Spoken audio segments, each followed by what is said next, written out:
Olá, como você está?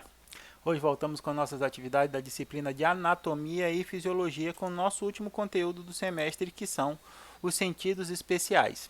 Nós vamos começar com a visão, porque o sentido da visão é o nosso sentido especial que tem maior nível de detalhamento. Então a gente precisa de um maior tempo para trabalhar com a observação de todas as suas características anatômicas e fisiológicas.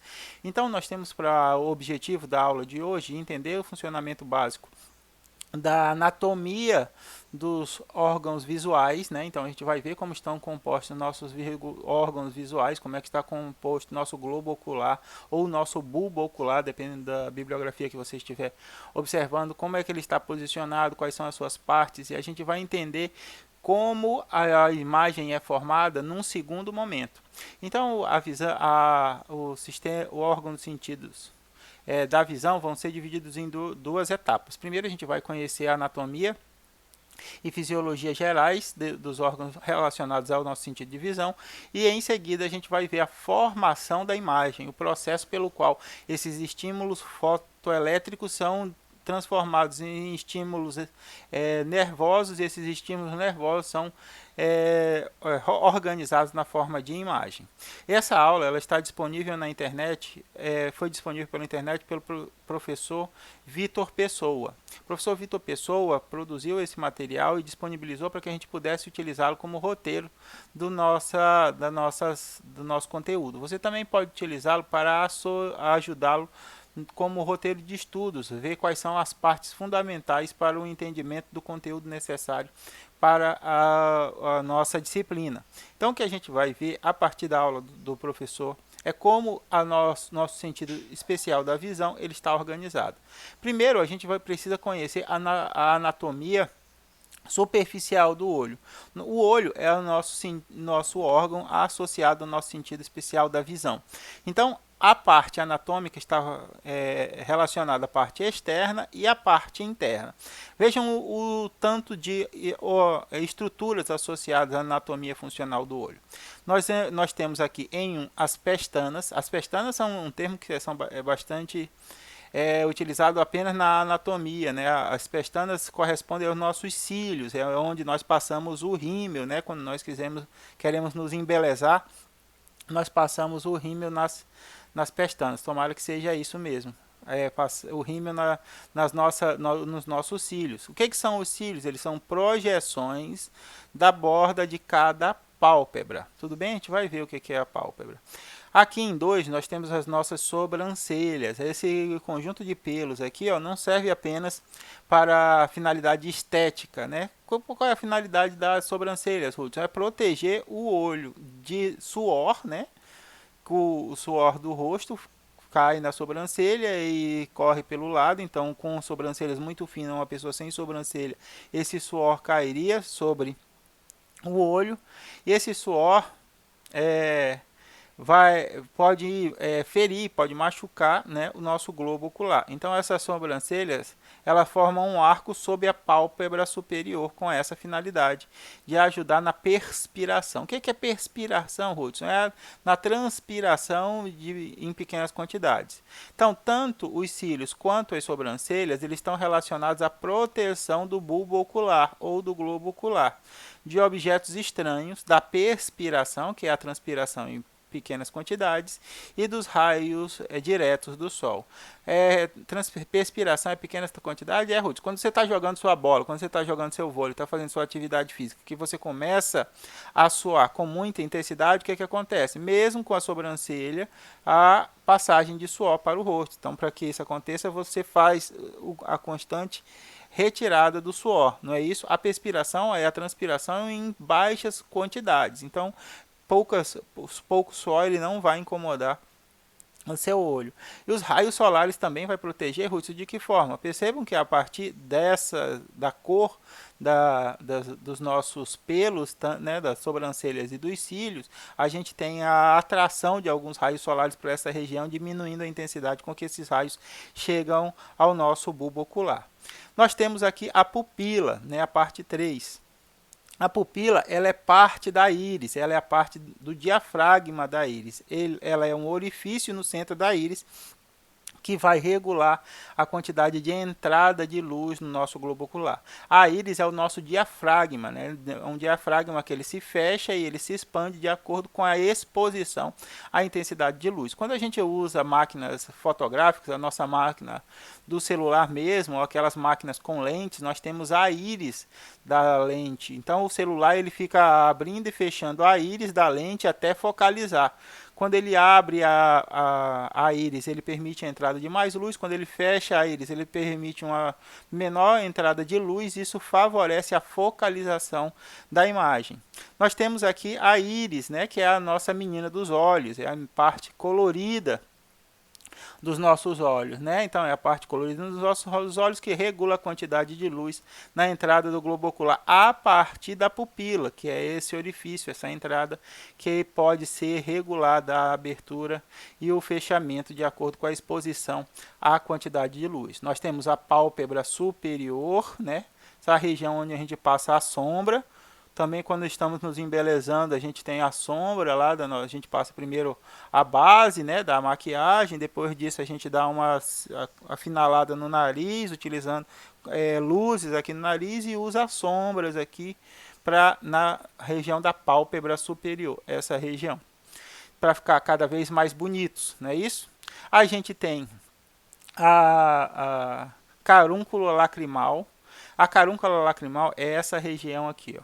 Essa região aqui também é chamada de lacrimal, a gente vai ver porque está associado a ductos lacrimais.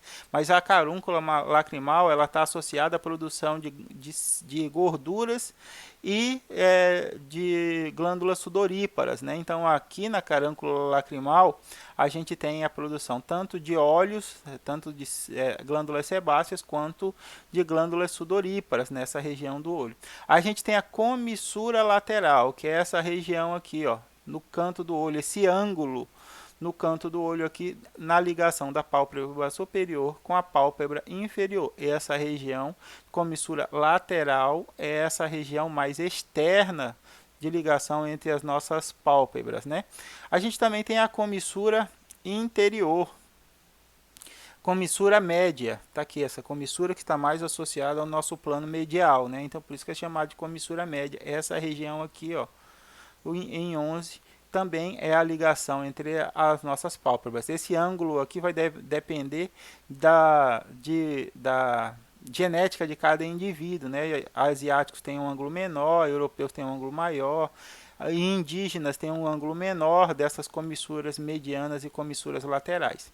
A gente tem entre as pálpebras uma estrutura que a gente chama de fissura palpebral, que é o espaço entre as pálpebras, né? Isso também está diretamente relacionado com a nossa genética, né? Então a forma dos nossos olhos, se eles são mais arredondados, se eles são menos arredondados, se eles têm ângulos da comissura lateral maior ou menor, eles vão estar diretamente relacionados à nossa carga genética. Temos a pálpebra inferior em 9 e a gente tem essa conjuntiva. Nosso bulbo ocular ele é recoberto por uma membrana mucosa que também se prolonga por trás das pálpebras. Então imagina assim, ó, aqui ó, a minha pálpebra, tá? Aqui ela na parte interna, na palma da minha mão, ela tem essa membrana conjuntiva.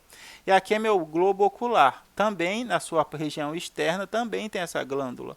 Essa membrana conjuntiva. Então quando a pálpebra fecha e ela abre, essas membranas conjuntivas elas deslizam umas sobre as outras, de modo a impedir o atrito entre o tecido epitelial da pálpebra e o tecido conjuntivo que forma o nosso bulbo ocular. Então, tanto a parte interna das pálpebras quanto a camada externa do bulbo ocular está recoberta por uma membrana mucosa, que é chamada de conjuntiva ocular. Essa conjuntiva ocular permite o deslizamento da pálpebra sobre o globo ocular e a reabertura da pálpebra sem o atrito entre esses dois tecidos. E a gente já falou sobre a comissura medial, que é essa parte de ligação entre as pálpebras na região mais medial do nosso corpo. Essa é a estrutura superficial, essa é a estrutura externa dos nossos olhos, né, dos nossos órgãos da visão. Existe também uma organização interna dentro desse órgão da visão. E essas estruturas internas, a gente vai começar a avaliar as estruturas acessórias à visão. A gente não vai falar diretamente sobre o bulbo ou globo ocular, nós vamos falar dos órgãos acessórios e estruturas acessórias que permitem a proteção e o funcionamento, a nutrição desse bulbo ocular. O bulbo ocular, ele está associado a 6 músculos que permitem com que a gente eleve e abaixe nossa visão e faça com que nosso olho se movimente lateralmente. Então esses movimentos estão associados a 6 músculos. 4 deles são músculos retos. O músculo reto superior e o músculo reto inferior. O músculo e 2 outros músculos retos que não estão aparecendo nessa imagem, que são o músculo reto lateral e o músculo reto medial. O músculo reto lateral está nessa região aqui e o músculo reto medial está nessa região aqui, como a gente já viu a distribuição dos planos anatômicos. Então o que a gente está vendo aqui, ó, o inferior, o superior e inferior, músculo reto superior, músculo reto inferior, vão me permitir com que eu faça com que o meu olho suba e desça. E eu tenho os músculos reto lateral e o músculo reto medial, que vai permitir com que meu olho faça esse movimento. Também associados a esses 4 músculos, nós temos os músculos oblíquos, o músculo oblíquo inferior e o músculo oblíquo superior. Nós temos associados também a ao bulbo ocular o músculo orbicular dos olhos. Esse músculo vai estar associado aqui às nossas pálpebras, tá vendo? Esse músculo orbicular dos olhos está aqui associado à nossa pálpebra, a pálpebra inferior, a superior, perdão, a pálpebra inferior. Nós temos a sobrancelha, nós temos a conjuntiva ocular ou conjuntiva bulbar, que é do bulbo ocular, né? Com a conjuntiva palpebral, que é a conjuntiva que recobre a pálpebra, e é um prolongamento essas conjuntivas, tá? A gente tem esse seio venoso da esclera, ou que a gente pode chamar de canal de Scherling. Esse canal de Scherling, ele vai servir para drenar um líquido do nosso olho que é chamado de humor aquoso. A gente vai ver quem produz esse humor aquoso, qual é a finalidade desse humor aquoso, mas como já está sendo mostrado aqui, ó, esse seio venoso da esclera, a gente também vai ver qual é a parte, mas eu posso adiantar para vocês, essa parte branca dos nossos olhos é chamada de esclera. Na esclera a gente tem uma drenagem do humor aquoso que leva até o seio venoso, que vai transportar esse líquido para fora dos nossos olhos. A gente vai ver a função do líquido do humor aquoso, vai ver a função do humor vítreo também. Tá? Então aqui a gente tem a córnea, que já é a parte do olho, a gente tem a pupila, tem o cristalino ou lente, e a gente tem a íris, que são a estrutura do olho. Mas vamos continuar pelas estruturas acessórias. Nós já vimos os cílios, né, as pestanas, que são associados à proteção de partículas, de poeira e de luz também. Nós temos aqui essas placa társica, tá? E glândulas társicas. O que é essa placa társica? Nossas pálpebras, elas têm uma camada de tecido conjuntivo denso na sua extremidade.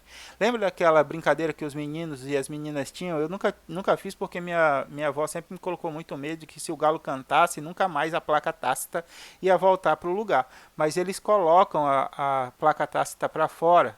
Já viram? Que eles viram aqui a sobrancelha não. Meu Deus. As pálpebras, olha eu querendo virar a sobrancelha aqui. Aqui não tem como virar, mas a pálpebra dá para virar. Quando a gente vira essa pálpebra, parece uma carninha rosada, não é? Essa carninha rosada é essa placa társica aqui, ó. Tanto na pálpebra superior quanto na pálpebra inferior. Então os meninos na escola colocavam isso para fora, aí o pessoal fala: menino, não coloca a placa tácita para fora, porque se o galo cantar, tu vai ficar com esse negócio exposto aí o menino ia lá e mexia no olho, aí voltava ao normal, a placa tácita voltava para baixo da pele, e aí não havia mais a sua exposição. Na placa társica, a gente também tem algumas glândulas társicas, que são glândulas produtoras de muco, produtoras de sebo, né? Produtoras de gordura. para ajudar a impermeabilização e a umidificação do globo ocular.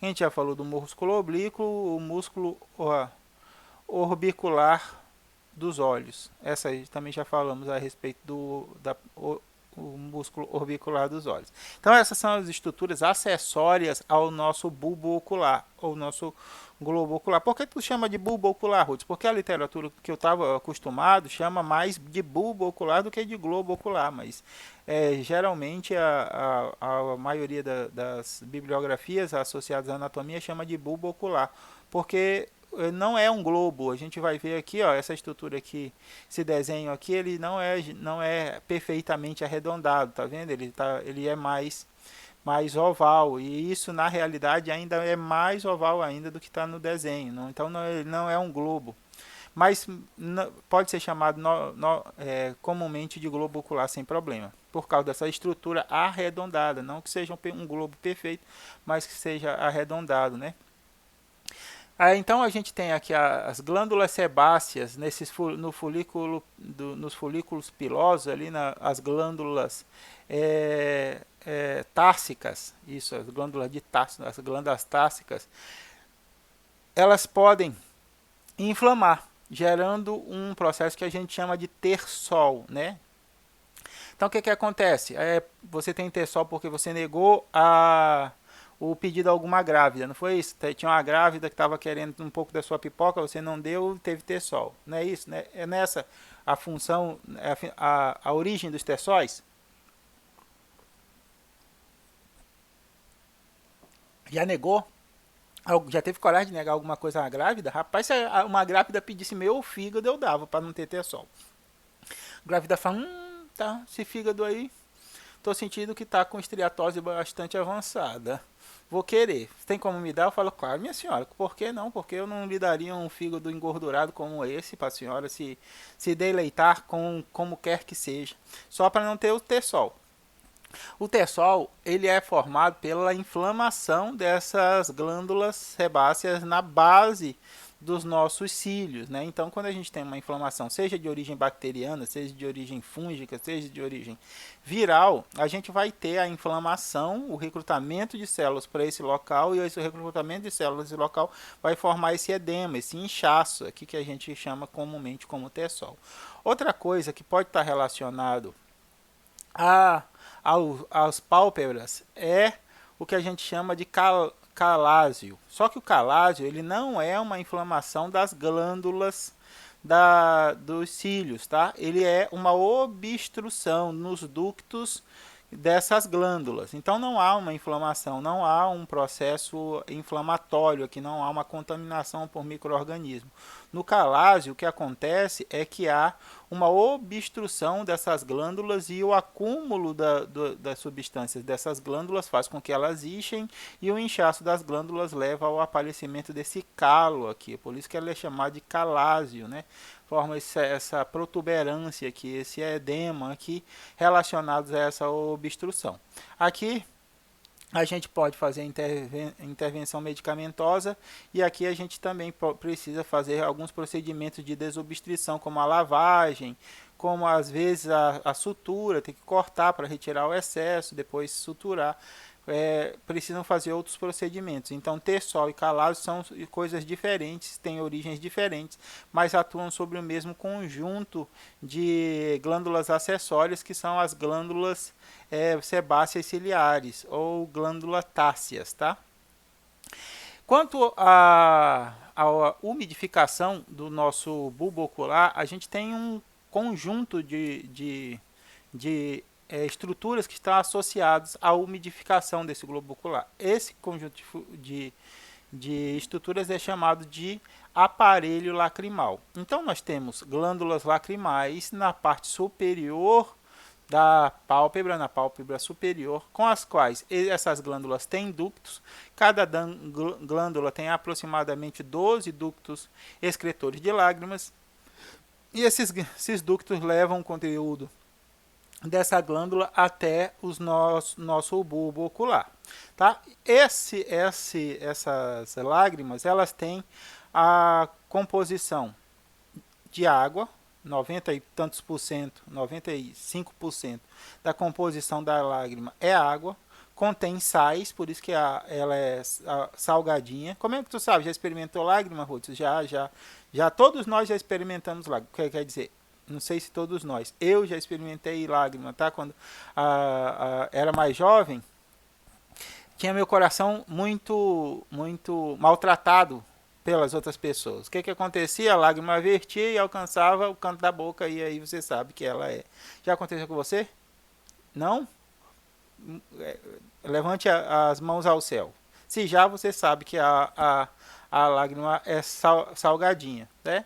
Então a gente tem muco também e uma enzima chamada de lisozima, que é responsável por quebrar membranas fosfolipídicas, né? Então a lisozima está muito associada à destruição de membranas celulares, principalmente de bactérias. Então as lágrimas elas também protegem, elas limpam, elas lubrificam e umedecem o globo ocular. As lágrimas são responsáveis, são removidas por evaporação ou pela passagem para os canais lacrimais que se comunicam com a cavidade nasal. Como assim, Hudson? Existem canais lacrimais que se comunicam com a cavidade nasal? Sim, por isso que toda vez que você chora compulsivamente, seu nariz escorre. Não é isso?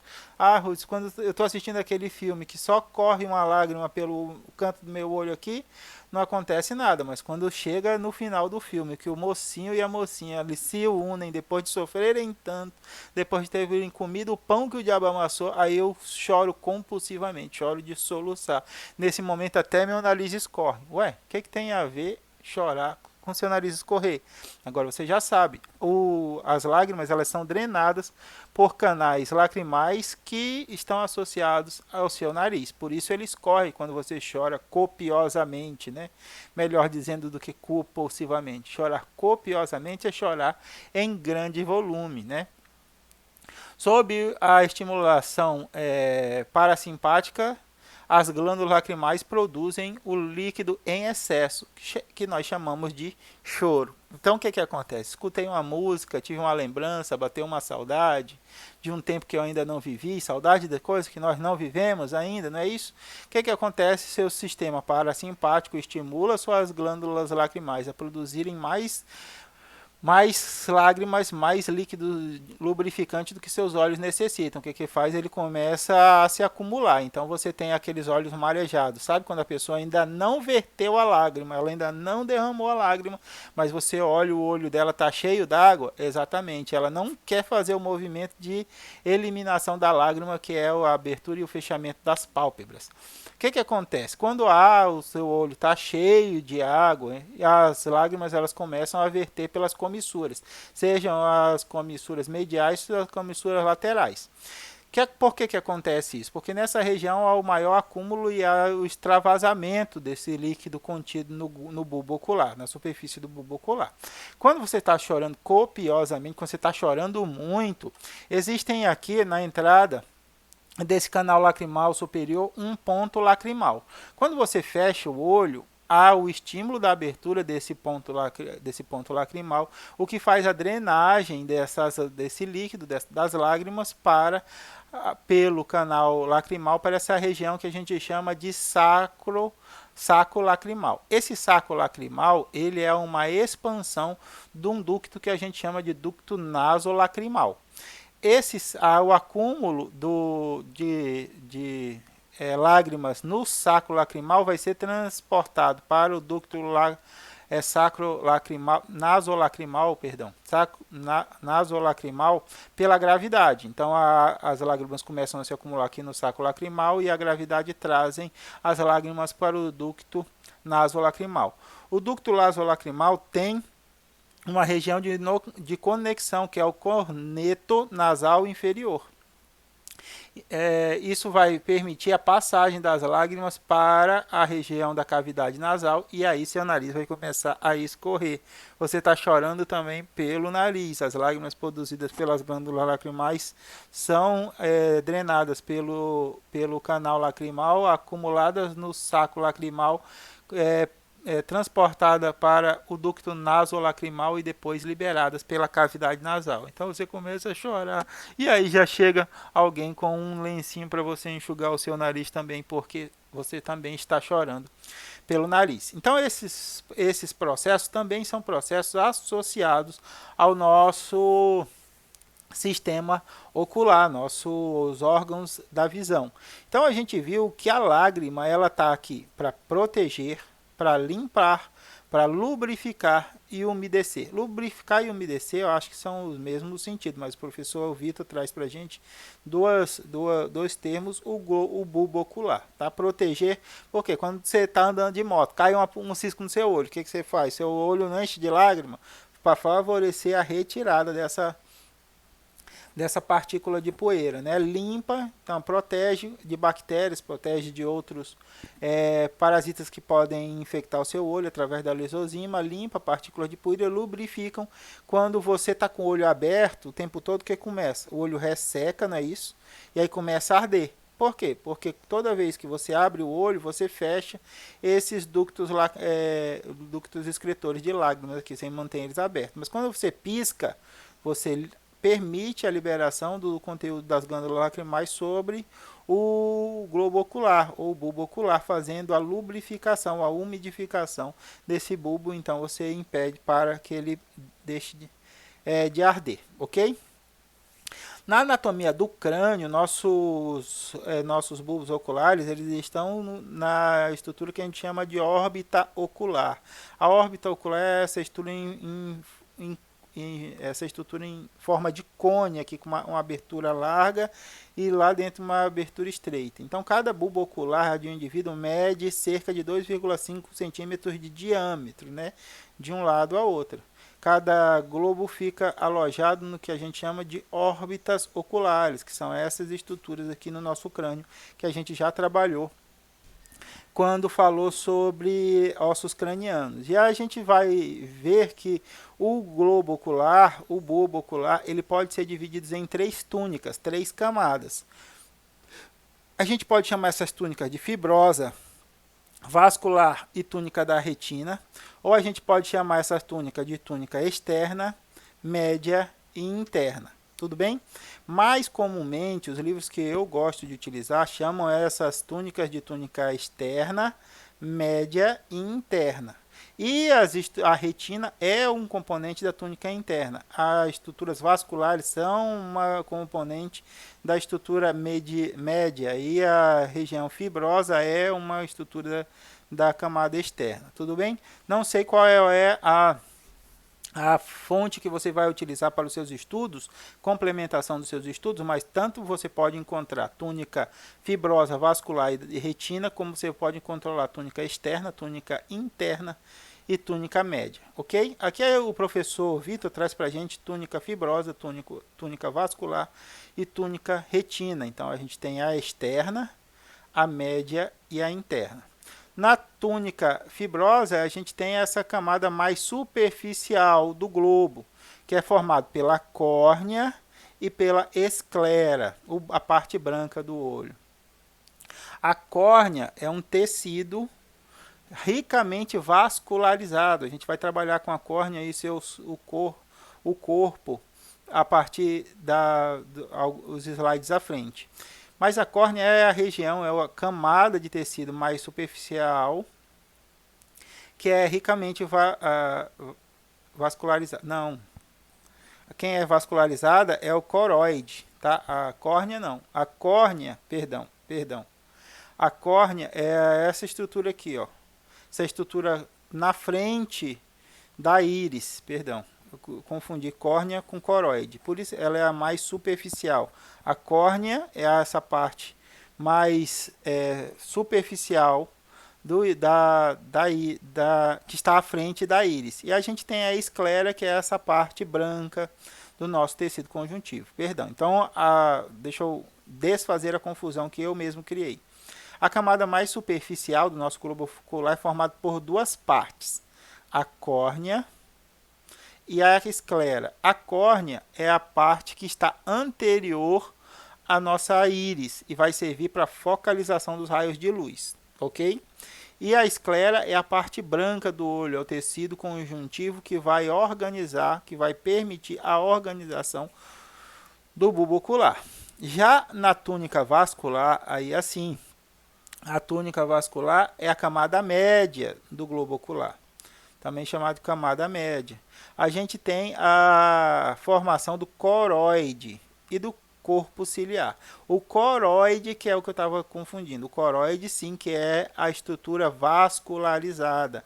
É um tecido altamente vascularizado que vai ter um corpo coroide que vai permitir a ligação com a íris, tudo bem? Então a gente tem aqui o corpo ciliar e a íris. Tá? A íris a gente já viu, é a estrutura, é a menina dos olhos, é a estrutura que tem cor dos nossos olhos, que está associado à nossa pupila, né? O que vai permitir a entrada e a saída de ar, de luz. Meu Deus, o que eu tenho na minha cabeça? De luz, não de ar. Ar é sistema respiratório, tá? Na retina, a gente tem o tecido fotoelétrico, fotorreceptor. É a retina que vai receber os estímulos luminosos e transformar esse estímulo luminoso em estímulo visual, ok? A partir da estimulação de neurônios específicos, a partir de células específicas, que nós vamos trabalhar também daqui a alguns minutos. Então, aqui a gente tem a estrutura do olho para confundir o que estava confuso. Aqui é a córnea, tá vendo? Essa parte anterior aqui, essa projeção aqui, ó, é a córnea. Esse elemento aqui, ó, a pupila. A pupila é a parte da íris que é a que tem a cor dos nossos olhos, que vai permitir a regulação da entrada de luz. Mas por que é preciso regular a entrada de luz? Por causa da lente ou do corpo cristalino. Essa estrutura aqui também pode ser chamada de lente ou corpo cristalino, como está aqui. Agora vejam só, o corpo cristalino ele está ligado ao corpo ciliar a partir de ligamentos. Esses ligamentos aqui, ó, vão permitir com que esse corpo cristalino ele seja mais grosso ou mais fino, mais grosso ou mais fino. Isso por quê? Porque esse corpo cristalino aqui é que vai conduzir a luz até a região do fundo do olho, onde vão estar as células receptoras da luz para transformar esse estímulo luminoso em estímulo elétrico. Então a gente tem aqui o corpo ciliar. E o que é esse corpo ciliar? Esse corpo ciliar é uma prolongação do coroide. Aqui é o coroide. A gente tem aqui a região esclerótica, da região mais da esclera, né? A região da parte branca do olho. A gente tem aqui o processo coroide, a região altamente vascularizada. Veja aqui, ó, os vasos. E essa região é que vai se prolongar para dar forma ao corpo ciliar. O corpo ciliar está ligado ao cristalino, tanto na região superior quanto na região inferior, por esses ligamentos do corpo ciliar, que vão fazer com que haja a regulação da espessura do cristalino, para que haja a focalização dos raios de luz no fundo do bulbo ocular. Essa parte em amarelo, mais interna, é a que é a nossa retina. Essa retina é a região que contém as células fotossensíveis, né? A gente vai falar sobre os cônios e os bastonetes. São as células que são estimuladas pela concentração de luz. E a partir da conexão dessas células com neurônios, vai haver a transmissão desse impulso a partir do fundo do globo ocular para o nervo óptico, que vai levar o estímulo até o cérebro e vai converter esse estímulo em imagem. Existem duas regiões aqui bastante importantes aqui no fundo do olho, que são a mácula lútea e a fóvea. A mácula lútea é uma região rica em bastonetes e cones, células fotossensíveis. Quanto mais na extremidade externa da camada lútea, maior a quantidade de bastonetes. Quanto mais internamente da mácula lútea, maior a quantidade de cones. Mas existe uma região específica da mácula lútea, que é chamada de fóvea, que é uma região que só contém cones.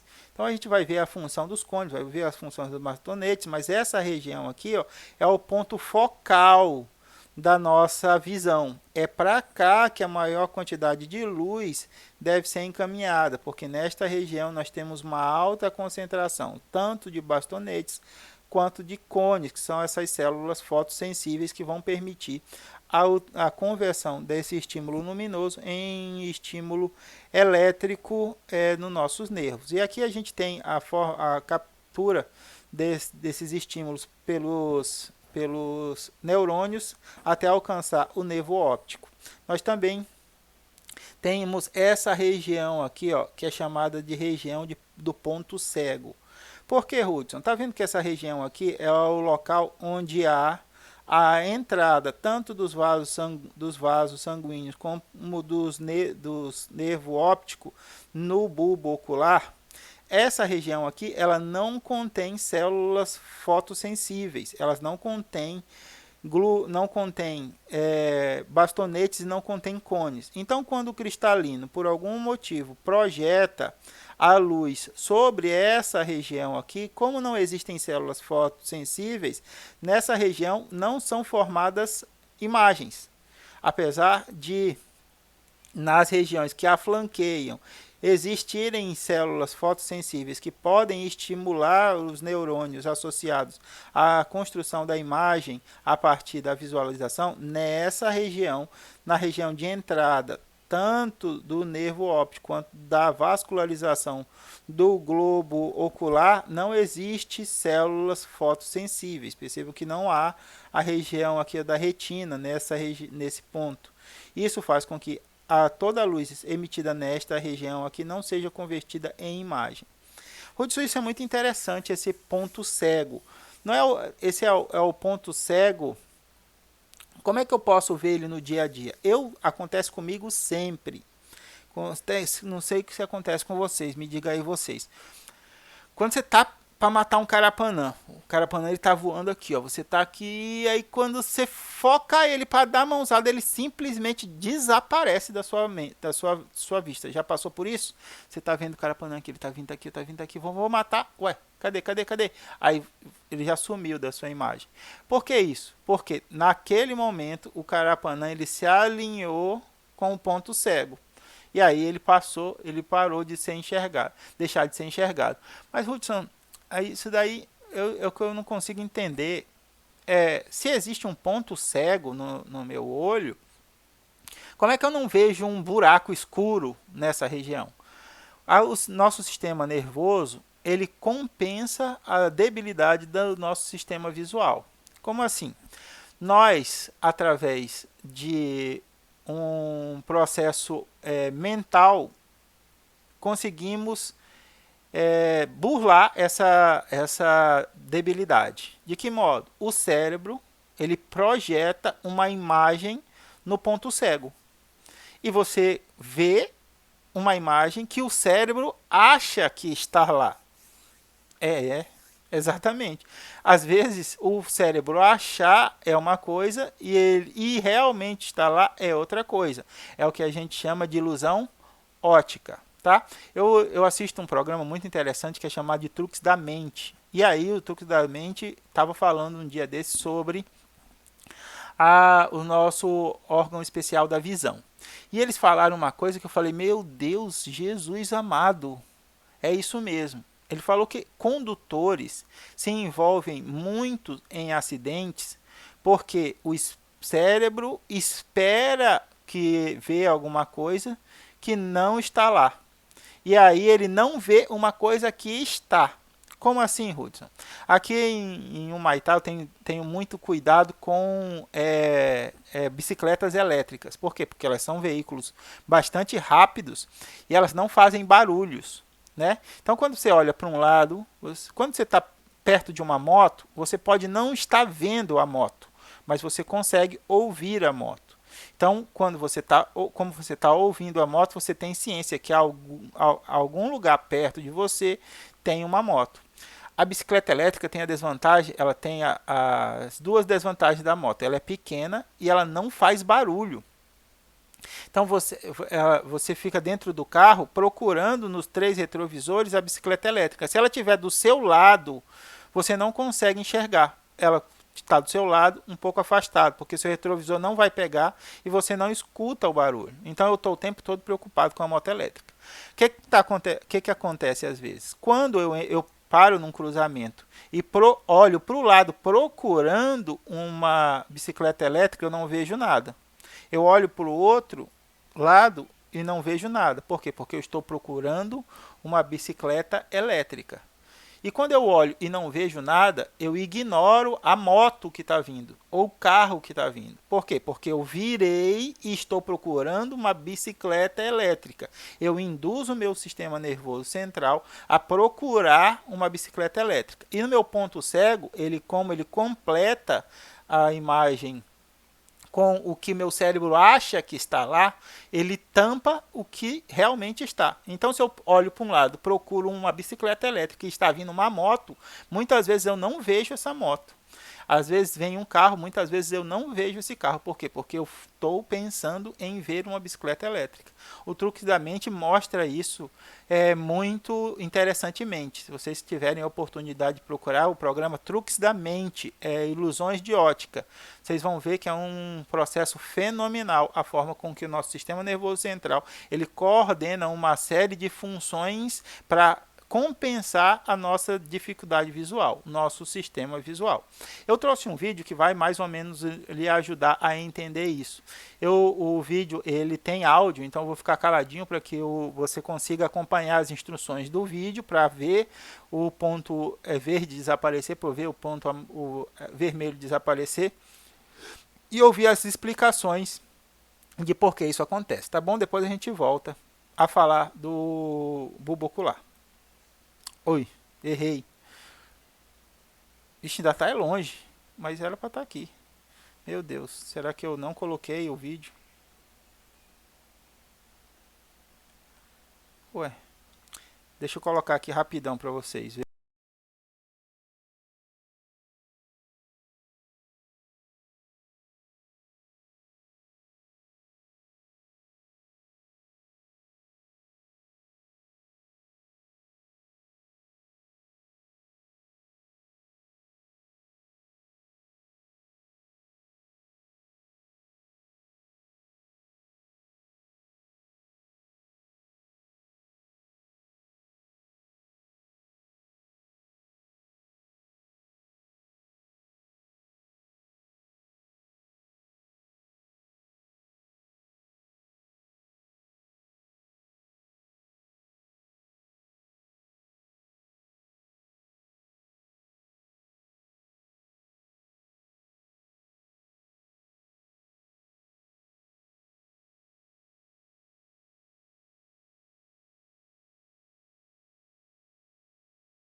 só um olho aberto.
Oi, agora sim.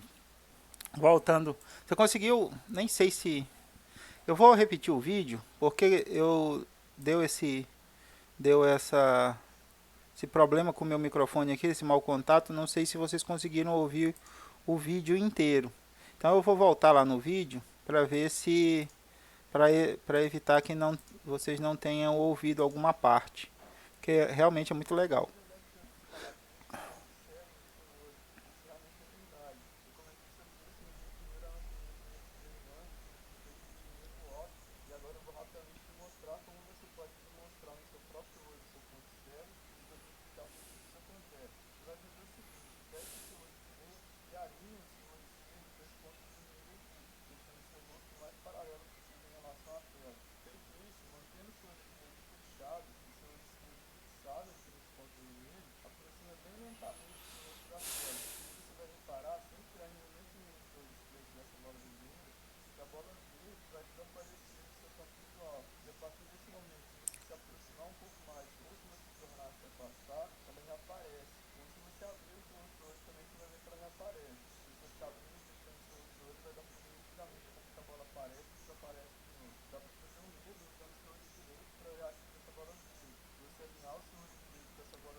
E aí?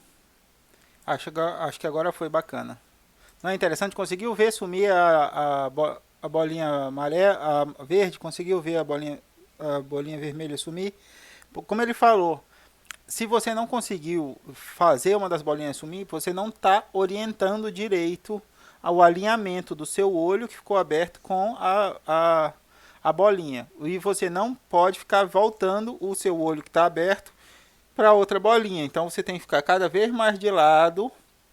Por isso que ele chama de posição occipital, posição mais lateral, né, da bolinha. Outra coisa bastante importante dos nossos olhos são os líquidos associados aos nossos olhos. Esses líquidos são chamados de humores do olho. E a gente tem dois humores, o humor aquoso e o humor vítreo.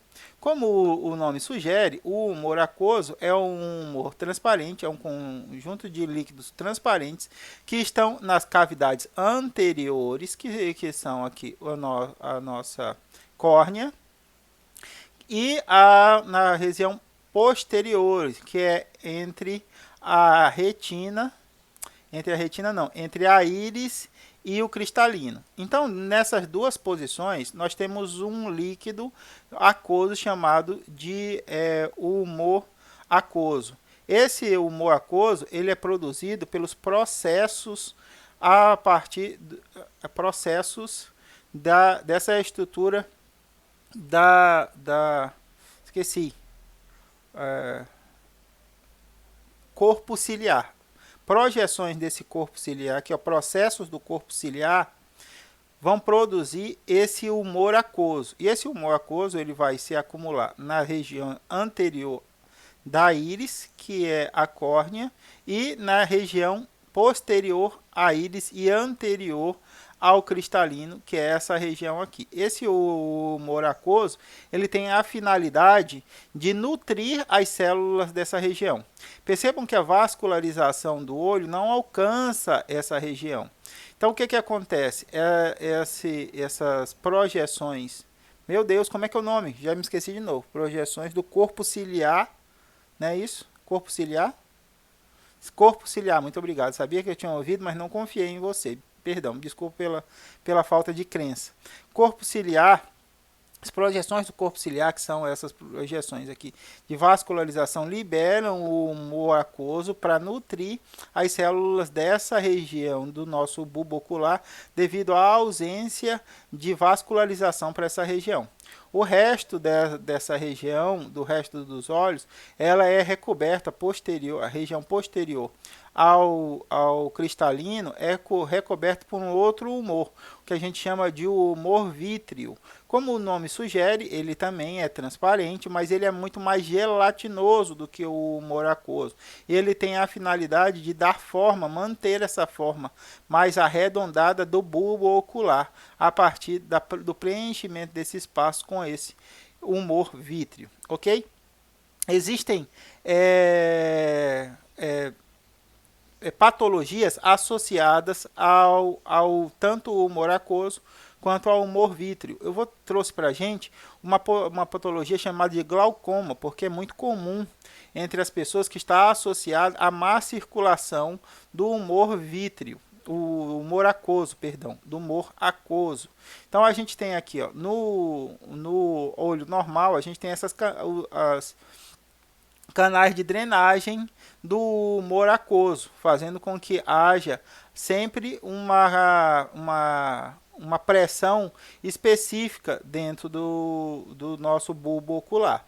Quando a gente tem obstruções, vejam aqui as obstruções dessa drenagem do humor aquoso, aumenta a pressão do globo ocular, do bulbo ocular. Esse aumento da pressão no bulbo ocular é chamado de glaucoma.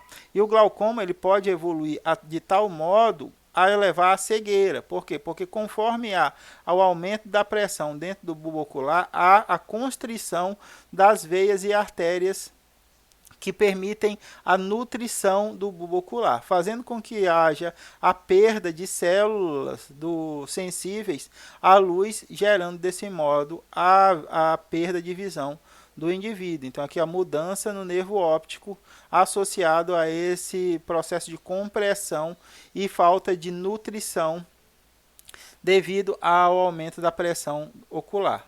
Então a gente tem que tomar cuidado sempre com o cuidado com os nossos olhos e constantemente ao oculista para fazer a aferição dessa pressão dos nossos olhos, ver como é que o nosso cristalino ele está disposto, se ele ainda tem boa flexibilidade, se ele já está mais enrijecido. E isso tudo vai influenciar a forma com que nós visualizamos os objetos ou a nossa acuidade visual.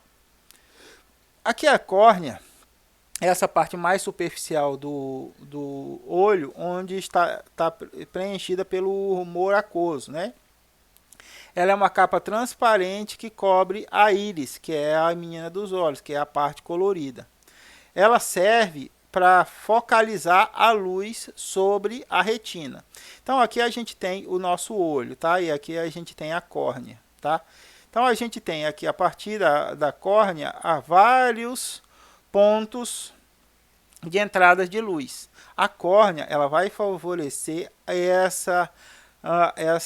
esse direcionamento desses raios devido à sua forma côncava para a retina. Na retina a gente tem a pupila que vai permitir a passagem de mais ou menos luz. Aqui a gente tem a esclera. A esclera é a nossa parte branca dos olhos, né? A esclera ela reveste o globo ocular com exceção da córnea. Ela dá forma ao globo ocular, aproximadamente esférica, por isso que eu chamo de bulbo ocular ao invés de globo ocular, e ela tem projeções mais internas no olho. A gente tem o processo coroide, que é essa região rica em vascularização, que dá origem ao corpo ciliar e às projeções ciliares, que vão estar associados ao cristalino. Nós temos o corpo ciliar, que são essa região de extensão do coroide, que vai estar ligado ao cristalino a partir desses ligamentos e vão permitir a maleabilidade do cristalino, fazendo com que a gente consiga orientar os feixes de luz mais próximos da fóvea ou mais distantes da fóvea. Então a córnea ela vai orientar os raios para a íris. A partir da pupila, esses raios alcançam o cristalino vai direcionar esses raios aqui para a fóvea ou para a mácula lútea, onde vão estar os bastonetes e os cones. Tá? Quando a gente tem a modificação na estrutura do cristalino ou a modificação na estrutura da lente, você tem a modificação da inserção do raio luminoso nesse ponto aqui do nosso olho. Tá?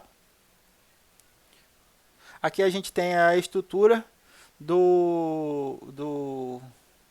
que vai permitir essa associação do corpo ciliar com o cristalino, com a lente. Então aqui a gente tem o músculo ciliar, a gente tem os processos ciliares e aqui a gente tem os ligamentos superior do cristalino. Essa organização aqui é que vai permitir auxílio ao corpo ciliar puxar ou relaxar o cristalino, fazendo com que a partir esse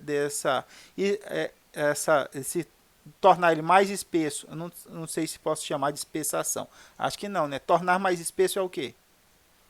Eu também não sei. Então, quando a gente torna mais estreito, a gente tem uma focalização melhor do que está de longe, e quando a gente torna ele mais espesso, a gente focaliza melhor o que está mais perto, tá? Além disso, nós temos a função da íris, né? A região colorida do nosso globo, localiza-se entre a córnea e o cristalino, ela é posterior à córnea e anterior ao cristalino. É constituída basicamente por músculo liso radial e circular. Esse músculo liso radial e circular é que vai permitir a abertura e o fechamento da pupila de acordo com a quantidade de luz que está sendo exposto. Então, quando nós estamos expostos a muita luz, a pupila fica mais fechada. Quando nós estamos expostos a pouca luz, a pupila fica mais aberta, na tentativa de permitir a maior entrada de luz no bulbo ocular para que haja a estimulação de mais bastonetes e de mais cones para a formação da imagem. A pupila, ela impede também esses reflexos autonômicos. Reflexos autonômicos regulam o diâmetro da pupila em resposta à intensidade da luz. Então aqui a gente tem esse mecanismo, luz intensa. Então quando você sai de casa, você está em casa com um nível de luz e vai para o quintal. Quando você sai de casa, vai para o quintal, a maior intensidade de luz agride seus olhos. Então você tende a fechar os olhos ou a cobri-los com a mão. Não é por quê? Porque sua pupila estava em uma posição normal, numa quantidade de luz normal, e você se expôs a muita luz. Os músculos circulares, a contração dos músculos circulares que vai permitir o fechamento da pupila. Aqui a gente tem a íris, tá? E em condições normais, em condições confortáveis de luz, a sua pupila está em um diâmetro normal. Agora, quando você está na luz fraca, então foi embora a luz na sua casa à noite, você está indo procurar a lanterna, você está indo procurar a vela. O que aconteceu? Quando assim que a luz apagou, você não vê nada, não é isso? É como se você estivesse de olhos fechados. Conforme o tempo vai passando, 5 minutos, 2 minutos, 5 minutos, você vai começando a perceber as coisas à sua volta, mesmo sem as lâmpadas acesas. Por quê? Porque a sua pupila se dilatou e está permitindo a quantidade maior de luz. Aí você começa a perceber os objetos à sua volta. Então você tem dificuldade de visualizá-lo perfeitamente, mas você sabe que aqui tem um armário, lá está o sofá, e essa estrutura você consegue visualizar a estrutura sem ter os detalhes. Aí o que está acontecendo? Você está lá no armário mexendo, procurando as velas e a luz volta. O que acontece quando a luz volta? Novamente um choque. Por quê? Porque sua pupila está toda aberta e a luz aumentou a intensidade muito drasticamente. A luminosidade passou a ser normal, mas como você estava com a pupila muito aberta, novamente você tem um choque, você recobre o olho, espera a pupila voltar ao diâmetro normal e aí você consegue enxergar novamente sem dificuldades. E aqui a gente tem a parte mais interna do nosso bulbo ocular, que é a retina, né? A retina é esse tecido fotossensível. É na retina que nós vamos encontrar as células responsáveis pela excitação dos receptores, dos neurônios fotorreceptores, que são as células, os bastonetes e os cones. Então, a luz entra pela íris, passa pelo cristalino, é focalizado nessa região da retina e a partir da excitação dessas células fotossensíveis vai haver o estímulo de fotorreceptores, de neurônios fotorreceptores que vão ser levados pelo nervo óptico até o cérebro, onde será construída a imagem. Legal aqui, ó, é porque aqui não tem objeto. O objeto é formado dentro da nossa cabeça de cabeça para baixo. Então aqui a gente tem a imagem, aqui quando passa para o cristalino, o objeto é formado de cabeça para baixo. O cérebro é que conserta isso. A imagem formada pelo nosso olho, ela é invertida. O cérebro é que conserta isso para a gente. Então a gente tem uma interação muito, muito interessante do órgão sensorial da visão, que são os olhos, com o sistema nervoso, que corrige algumas necessidades produzidas pelo nosso bulbo ocular. Hudson, e essa questão desses cones e dessas células, desses cones e desses bastonetes? Os cones, eles são menos abundantes na nossa retina. Eles têm aproximadamente 600 milhões de cones na nossa retina, em relação aos bastonetes, que estão associados a 120 milhões de unidades. Os bastonetes, eles trabalham com baixa luminosidade, eles têm baixo limiar, têm baixa resistência à luminosidade. Eles permitem a gente ver em ambiente pouco luminoso, não permitem a distinções de cores. É uma visão mais acidentada. A perda dos bastonetes dificulta apenas a visão sob pouca luz. Então, quando você tem perda de bastonete, você tem uma dificuldade de visão em baixa luz ou com pouca luz. Enquanto que os cones são células, são indivíduos com intensidade maior, com maior intensidade de percepção de luz. Então, a gente tem um elevado limiar luminoso. Permite a visualização das cores. A maior parte de nossa experiência visual são medidas pelos cones, cuja perda produz a cegueira. Aqui tem uma questão bastante interessante para que eu tenho que fazer para vocês. 6 milhões de cones contra 120 milhões de bastonetes. Perda de cones leva à cegueira, perda de bastonetes leva à dificuldade de enxergar em baixa luz. Se eu tenho 120 milhões de bastonetes, por que os cones são as células mais importantes para a nossa visualização? Pensem aí. E aí? Dá uma pausa. Se precisar, dá uma pausa. Conseguiu formular alguma hipótese? Quando nós evoluímos, nossos ancestrais enxergavam melhor no escuro do que nós. Essa quantidade de bastonetes é maior do que a quantidade de cones, é ainda em decorrência desse processo evolutivo. Então, quando a gente vai ver as curiosidades do mundo animal, o leão é capaz de enxergar no escuro com um nível de detalhamento não sei quantos vezes maior do que nós. Os outros animais têm a capacidade de enxergar no escuro muito maior do que a humana. Por quê? Porque a gente está convertendo essa habilidade de percepção em baixa luz para uma percepção de alta definição que necessita de muita luz. Então, essa disparidade aqui de importância ainda é reflexo do nosso mecanismo de evolução do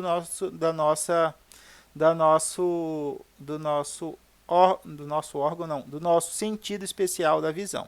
Aqui a gente tem a estrutura dos bastonetes e dos cones para demonstrar. Aqui a gente tem o epitélio da retina.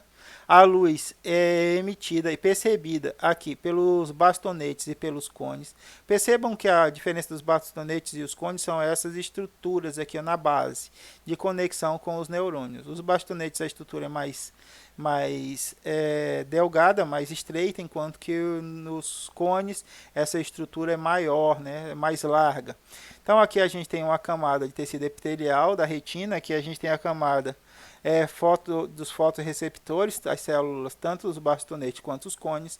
A gente tem uma camada simpática, que é a camada que associa essas células aos neurônios simpáticos. A gente tem aqui a camada de neurônios, a camada de células bipolares. Então a gente estudou as estruturas dos neurônios, viu estruturas bipolares, viu as estruturas dos neurônios. Aqui é a conexão, a região da região simpática interna, e aqui a gente tem a camada das células ganglionares. A partir das células ganglionares aqui vai haver o estímulo, a propagação do estímulo. Então aqui a gente tem a conversão do estímulo luminoso para o estímulo elétrico, a conexão entre os neurônios e a conversão do impulso nervoso para o nervo visual, né? que vai levar essa informação até o sistema nervoso central para converter esse estímulo luminoso em estímulo visual. Aqui a gente tem as estruturas em discos e as estruturas em dobras, e aqui a gente tem a estrutura mais característica de um bastonete, ó, mais delgado, enquanto que aqui a base do cone ela é mais ampliada, por isso que a gente tem essa diferença entre esses dois conjuntos de células. Bastonetes, baixo limiar de luz, sensibilidade à luz, cones alto limiar de sensibilidade à luz. Outra coisa que a gente tem que levar em consideração, não, aqui a gente já falou, é aqui que eu queria falar, já falou do ponto cego. Aqui que estava no vídeo muito depois que eu coloquei o vídeo. Sabia que eu tinha colocado, só não sabia onde é que estava. Aqui a gente vai falar sobre o disco óptico, né, e a formação do ponto cego. Mas a gente já falou bastante da formação do ponto cego. Nessa ligação aqui, ó, é que vai ser o ponto cego. A última coisa que nós temos que ver, antes de terminar a nossa aula, que já passou bastante do tempo, é a estrutura do cristalino. Tá? Então, a modificação na forma do cristalino, ele vai ajustar os raios luminosos sobre a retina, para maior nitidez da visão. Então, quando a gente tem esses nervos associados ao cristalino, a gente pode modificar a estrutura do cristalino, favorecendo a visão de perto ou a visão de longe. O que acontece? Quando a gente alcança a idade mais avançada, entre 40 e 50 anos, nós temos uma modificação na estrutura do cristalino. A gente pode ter a modificação na sua estrutura plástica, na sua plasticidade, que a gente chama de presbiopia. Então, quando o cristalino ele já não é mais tão flexível, você não pode moldar ele mais tão facilmente, você tem dificuldade de focalizar os raios luminosos sobre a retina. Então aqui o cristalino normal, o cristalino engrossa para obter foco de perto e afina para ter o foco de longe. Conforme a gente vai perdendo essa capacidade de expansão e contração do cristalino, devido ao enrijecimento dessa estrutura, a gente vai perdendo a capacidade de focalizar objetos de perto. Então o cristalino endurece com a idade, entre 40 e 50 anos, e fica incapaz de mudar de forma. Isso faz com que os raios não sejam focalizados mais em cima do ponto da retina, né? Eles sejam focalizados atrás e a imagem fica distorcida. Então o indivíduo, para corrigir esse processo, precisa começar a utilização de óculos, que vai favorecer a focalização dos raios luminosos sobre a retina. Outro ponto que pode afetar o cristalino é a nitidez, a translucidez, né? A transparência, melhor dizendo, translucidez transparência do cristalino. Essa transparência do cristalino é chamada de catarata. Com a idade, também a transparência do cristalino ele vai sendo alterada, e conforme vai sendo alterada, a gente vai perdendo a capacidade de focar os raios luminosos na retina. Isso a catarata ela pode ser operada, e a catarata ela pode estar associada ao acúmulo de cristais de açúcar no cristalino, favorecendo, diminuindo a sua transparência e impedindo essa condensação da energia luminosa sobre os receptores celulares. Essa aqui é uma revisão que o professor trouxe rápido sobre as estruturas, mas como a gente já passou bastante do tempo, passou quase 15 minutos do nosso tempo, eu vou deixar para vocês darem uma pausa e darem uma olhada se vocês quiserem, ok? Na próxima aula nós voltamos com a formação da imagem, como é que o nosso cérebro ele coordena essas estruturas e ele favorece com que vários defeitos da nossa constituição visual sejam corrigidos a partir do sistema nervoso central. Ok, meus queridos, desculpem pelos problemas técnicos da aula de hoje. Um abraço, a gente se vê na próxima. Se cuidem das pessoas que vocês amam. Um abraço.